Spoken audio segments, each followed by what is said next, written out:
reporting obligations, I've touched on this, but there are two types of Reg A plus, tier 1 and tier 2. Virtually nobody does tier 1. It's around 3 or 4% of capital raised. It's mostly done by banks and a few companies that are able to raise money in one state or possibly 2 states.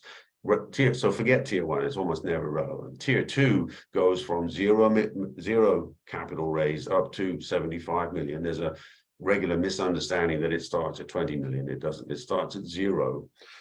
So for tier 2 Reg A pluses, then you have an ongoing obligation to produce a US GAAP audit once a year and 6-monthly management financials in US GAAP format every six months when you're not producing the audit. And any material event in the company must be reported.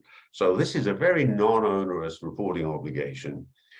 If you choose to go to the NASDAQ or the NYSE, then you have to live up to their requirements, which is and the SEC's requirements, which is quarterly PCAOB level audit. So it gets a lot more expensive with that. But if you compare going to the OTC QB or the QX, for example, where there is a lot of liquidity, then you are only doing a US GAAP audit once a year, compared to companies that were demoted from the NASDAQ or the NYSE, where they have this quarterly PCAOB audit obligation. So it's a big advantage in that way.